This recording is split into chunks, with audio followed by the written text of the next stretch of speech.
안녕. 피타고라스 선생이야. 오늘도 돈의 흐름을 읽는 공식 하나 알려줄게. 스페이스 X가 2조 달러짜리 IPO를 추진하고 있어. 우주항공 테마주가 하루 만에 평균 3% 넘게 뛴 거 알고 있지? 이게 그냥 뉴스 바람에 올라간 게 아니야. 구조적으로 돈이 몰릴 수밖에 없는 흐름이 만들어지고 있는 거거든. 근데 진짜 중요한 건 기관들이 이미 4조 원어치를 쓸어 담았다는 거야. 개인 투자자들은 아직 이 흐름을 못 읽고 있거든. 기관들이 조용히 먼저 사고 뉴스가 터지면 개인들이 따라 들어가 이 패턴을 먼저 아는 사람이 수익을 내는 거야. 이런 흐름 우리 교실에서는 실시간으로 잡아내고 있거든. 자세한 건 나중에 알려줄게. 오늘은 우주항공 산업이 왜 지금 폭발하고 있는지부터 시작할 거야. 어떤 종목이 진짜 수혜를 받는지, 그리고 리스크까지 전부 짚어줄게. 공부 한번 제대로 하고 나면 이 테마 어떻게 접근해야 할지 감이 잡힐 거야. 끝까지 봐. 중간에 끊으면 손해야. 준비됐으면 바로 시작한다.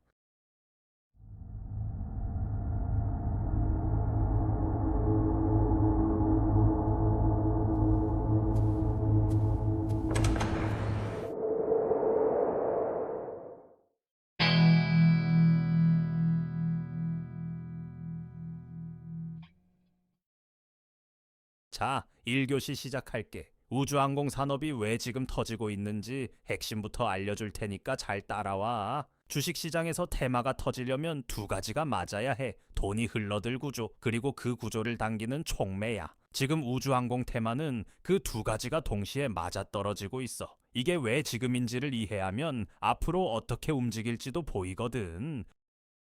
2024년 5월에 한국우주항공청 KISA가 문을 열었어. 우주항공을 전담하는 정부기구가 생긴 거야. 이게 왜 중요하냐면 예산이 집중되기 시작한다는 신호거든. 정부기구가 생기면 거기에 돈을 계속 쏟아붓는 게 구조화되는 거야. 미국으로 치면 나이사가 생긴 것과 비슷한 맥락이야. 기구가 생기면 예산이 붙고 예산이 붙으면 수혜기업이 생기고 수혜기업의 투자자들이 몰리는 거지. 그리고 지금 2026년 3분기에 누리호 5호기 발사가 확정됐어. 이 소식이 나오자마자 우주항공 테마주 34개 중 22개가 동시에 올랐지. 평균 상승률이 3.19%야. 하루 만에. 이게 그냥 뉴스 한 방에 오른 게 아니라 이미 준비된 자금이 신호를 기다리고 있었던 거야. 발사 확정 소식은 반가쇠였던 거고 총알은 이미 장전돼 있었다는 얘기야. 구조를 먼저 이해해야 이 흐름이 보이는 거야. 여기에 미국 스페이스 X가 2조 달러짜리 IPO를 추진하고 있어.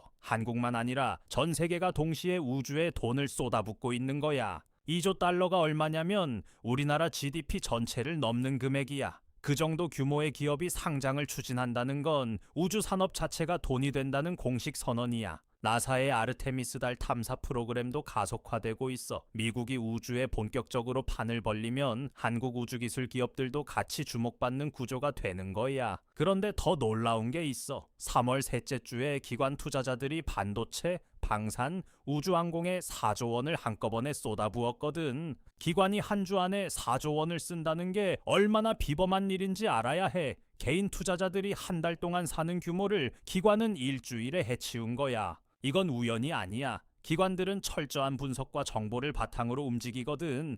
감으로 사는 거 절대 아니야. 기관들이 4조 원어치나 산다는 이유가 있어. 근데 이 흐름에서 어떤 종목이 진짜 수혜를 받는지는 뒤에서 알려줄게. 일단 지금은 왜 이 구조가 만들어졌는지 기반부터 이해하는 게 중요해. 기반을 모르고 종목만 따라가면 나중에 흔들릴 때 못 버티거든. 자, 그럼 왜 지금인지 좀 더 깊이 들어가 보자. 2025년 5월에 저궤도 위성통신 국내 공급 협정이 승인됐어. 저궤도 위성이 뭔지 모르는 사람을 위해 쉽게 설명해 줄게. 기존 위성은 지구에서 36,000km 높이에 떠 있어. 서울에서 부산 왕복을 90번 하는 거리야. 그래서 신호가 왔다 갔다 하는데 시간이 오래 걸렸어. 저궤도 위성은 550km로 훨씬 낮게 떠서 응답 속도가 20배 이상 빠른 거야. 쉽게 말하면 한국이 자체 기술로 위성 인터넷을 제공할 수 있게 된 거야. 이건 단순한 기술 발전이 아니라 돈이 되는 사업 구조가 생겼다는 뜻이지. 생각해봐. 인터넷이 안 닿는 섬이나 상한 지역에도 위성 인터넷을 깔 수 있어. 그걸 우리가 자체 기술로 한다는 건 해외 기술에 돈 안 내도 된다는 얘기야.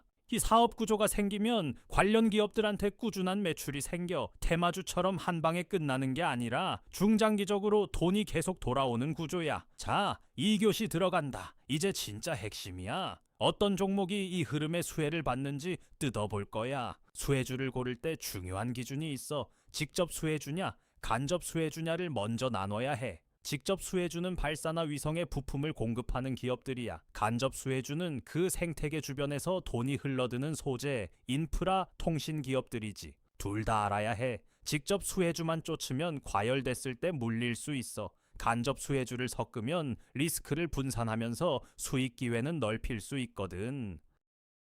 첫 번째로 봐야 할 종목은 이노스페이스야. 누리호 5호기 발사 일정이 확정되자마자 하루 만에 16.73%가 뛰었거든. 해전 4개 테마주 중에서 상승률 1위를 기록한 거야. 그냥 인기 있어서 오른 게 아니라 구조적인 이유가 있어. 이 회사가 누리호 발사체에 핵심 인프라를 공급하는 업체거든. 발사 일정이 확정되면 이 회사 매출이 직접 연결되는 구조야. 이 회사는 누리호에 들어가는 핵심 인프라를 공급하는 곳이야. 발사체가 날아가면 이 회사 매출도 같이 날아가는 구조지. 정부 직접 계약이라는 것도 중요해. 민간 기업 계약이 아니라 국가 프로젝트 계약이니까 안정성이 달라. 발사 한 번에 끝나는 게 아니야. 누리호 이후에도 한국형 발사체 개발 계획이 계속 잡혀 있어서 중장기 수혜도 기대되는 거야. 두 번째는 한국항공우주, 세 번째는 LIG 넥스원이야. 이 두 종목은 전통 방산 강자인데 우주항공으로 사업 영역을 넓히고 있거든. 방산과 우주항공은 생각보다 기술이 많이 겹쳐.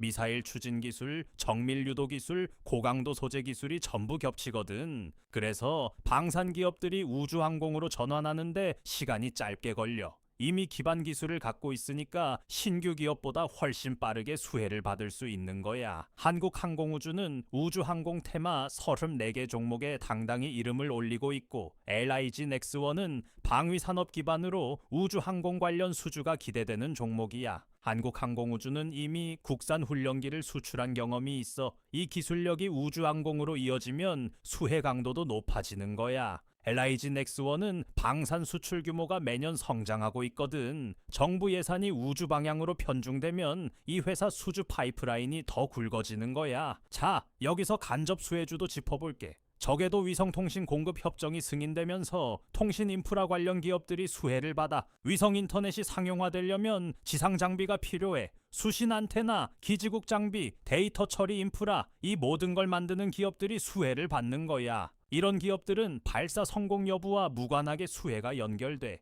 협정이 이미 승인됐으니까 인프라를 깔아야 하는 건 정해진 수순이거든. 세아제강이랑 한택도 눈여겨봐야 해. 로켓이 날아가려면 고급 강제랑 정밀 부품이 필요하잖아. 이 공급망에 있는 기업들이야. 로켓 하나를 만들려면 수만 개의 부품이 들어가. 그 부품들을 공급하는 기업들이 발사 한 번에 얼마나 큰 매출을 올리는지 상상해봐. 세아제강은 우주항공에 들어가는 특수강제를 전문으로 생산해. 한택은 항공우주 정밀 부품 분야에서 기술력을 쌓아온 회사야. 이런 소재, 부품 기업들은 화려하게 뛰진 않지만 꾸준하게 오르는 특징이 있어. 숨은 수혜주라는 게 바로 이런 종목들이야. 여기에 정책 지원까지 더해졌어. 2026년 3월에 상법 3차 개정안이 국회를 통과했거든. 이 개정안이 우주항공 산업이랑 무슨 상관이냐고 생각할 수 있어. 근데 이게 기업들의 자금 조달 구조를 완전히 바꾸는 법이야. 지주사 규제가 완화되고 펀드 조성이 훨씬 쉬워졌어.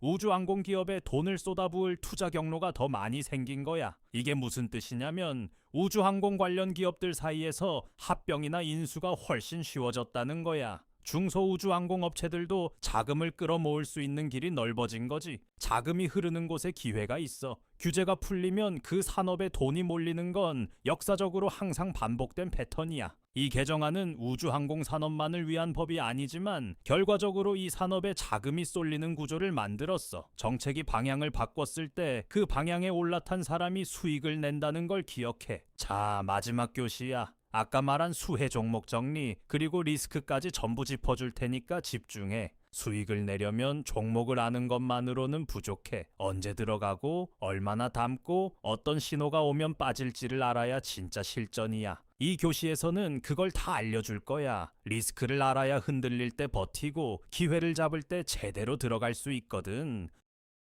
자, 아까 뒤에서 알려준다고 한 거 지금 정리해줄게. 직접 수혜주 1순위는 이노스페이스, 그 다음이 한국항공우주, LIG 넥스원이야. 기관들이 이미 이 종목들을 담기 시작했어. 기관 수급이 들어온 종목은 개인 투자자들이 따라 들어올 때 한 번 더 오르는 경향이 있거든. 이 세 종목은 발사 이벤트가 가까워질수록 주목도가 올라가. 3분기 발사가 가까워지는 시점이 모멘텀이 강해지는 구간이야. 간접 수혜주로는 세아제강, 한택 같은 소재 부품 기업이 있고, 위성통신 인프라 관련 기업들 넥스틸이나 S&T 에너지 같은 기술 고도화 종목도 체크해둬. 간접 수혜주의 장점은 이벤트 리스크가 적다는 거야. 발사가 연기되더라도 이 기업들은 꾸준히 납품이 이어지거든. 반대로 단점은 상승 속도가 느리다는 거야. 하지만 안정적으로 천천히 오르는 종목이 장기적으로는 더 안전할 수 있어. 포트폴리오를 짤 때 직접 수혜주와 간접 수혜주를 섞으면 리스크 관리가 훨씬 수월해. 이게 내가 오늘 가장 강조하고 싶은 부분이야. 근데 장밋빛 이야기만 하면 안 되지. 반드시 리스크도 알고 들어가야 해. 투자에서 수익 가능성만 보고 들어가면 반드시 크게 다치는 순간이 와. 리스크를 미리 알고 들어가야 흔들릴 때 패닉 매도를 안 하는 거야. 리스크를 아는 사람이 같은 종목을 가져도 수익이 더나 떨어질 때 버티고 반등할 때 추가로 담을 수 있거든. 첫 번째, 누리호 5호기 발사가 연기될 수 있어. 과거에도 발사 일정이 밀린 사례가 있었거든. 이 일정이 밀리면 테마주가 한 번에 꺾일 수 있어. 누리호 3호기는 원래 일정보다 여러 차례 연기됐어. 발사체 개발은 기술적으로 워낙 복잡해서 일정 변경이 흔한 거야. 만약 발사가 한 분기 밀리면 어떻게 될까? 기대감으로 올라있던 테마주들이 일제히 빠지는 구간이 올 수 있어. 이 구간을 미리 알고 있으면 패닉하지 않고 오히려 기회로 쓸 수 있어. 발사 연기는 취소가 아니니까 빠진 자리를 저가 매수 기회로 볼 수 있는 거야. 두 번째, 스페이스X IPO가 지연되면 글로벌 우주산업 열기가 식을 수 있어. 그리고 한반도 지정학적 리스크도 우주항공 예산에 영향을 줄 수 있지. 스페이스X IPO는 확정된 게 아니야. 일론 머스크가 여러 번 상장 계획을 바꾼 전력이 있어서 변수야. 만약 IPO가 취소되거나 크게 지연되면 글로벌 우주 산업 센티멘트가 흔들릴 수 있어. 한국 테마주도 그 여파를 받을 가능성이 있다는 거야. 지정학 리스크도 무시하면 안 돼. 한반도 긴장이 고조되면 우주항공 예산이 방산 예산으로 전환되는 경우도 있거든. 그래서 대응 전략은 이거야. 한 번에 몰빵하지 말고 분할 매수로 접근하되 누리호 발사 일정을 계속 모니터링해야 해. 분할 매수가 왜 중요하냐면 이벤트 전후로 주가 흐름이 완전히 달라지거든. 발사 전에 기대감으로 오르고 발사 당일 뉴스가 나오면 오히려 빠지는 경우도 많아. 이른바 뉴스의 파라라는 패턴이야. 호재가 이미 주가에다 반영되면 실제 사건이 터지는 날 차익 실현 매물이 쏟아지거든. 그래서 발사 전 2분기에 나눠서 담고 발사 이후 실적 반영까지 기다리는 전략이 안전해. 욕심 부리지 말고 구간을 나눠서 접근하는 거야. 위성통신 관련주는 협정 승인 이후 실제 매출이 나오기까지 시간이 걸려. 최소 3개월에서 6개월은 관찰하면서 분할로 들어가야 안전하다는 거야. 주식시장에서 제일 많이 실수하는 게 뭔지 알아? 좋은 종목은 맞는데 타이밍을 잘못 잡아서 손실 보는 거야. 타이밍은 정보에서 나와. 언제 발사가 확정되고 언제 협정이 발효되고 언제 실적에 반영되는지를 알아야 해. 이 세 가지 시점을 캘린더에 표시해두고 그 전후로 포지션을 조정하는 게 실전 전략이야. 아는 만큼 덜 흔들리고 덜 흔들리는 만큼 수익이 남아. 자, 그러면 이런 흐름 속에서 우리 교실 학생들은 어떻게 대응했는지 알려줄게. 우주항공 테마가 터지기 전에 우리 교실에서는 이미 관련 종목들을 공유하고 있었어. 기관들이 4조 원을 쓸어담기 시작할 때 우리도 같이 움직였던 거야. 시장이 5% 빠지는 구간에서 우리 교실은 18% 수익을 냈어. 이게 운이냐고? 아니야. 정보를 먼저 받고 먼저 움직인 결과야. 테마가 뜨기 전에 담아야 수익이 나. 뉴스가 터진 다음에 들어가면 이미 늦은 거거든. 시장은 하루 이틀 사이에 완전히 뒤집혀. 영상을 보고 있는 지금 이 순간에도 시장은 계속 움직이고 있거든. 우리 교실에서는 테마가 감지되면 30분 안에 공유가 돼. 이 속도 차이가 수익의 크기를 결정하는 거야. 혼자 정보를 모으고 분석하고 결정하면 타이밍을 놓쳐. 같이 움직이는 사람들이 있으면 그 속도가 완전히 달라지거든. 그래서 실시간으로 정보를 받고 바로 대응한 학생들이 수익을 낸 거야. 혼자 영상만 보고 판단하면 이미 늦을 수 있어. 다들 우주항공 테마 어떻게 보고 있어? 들어갈지 관망할지 댓글로 알려줘.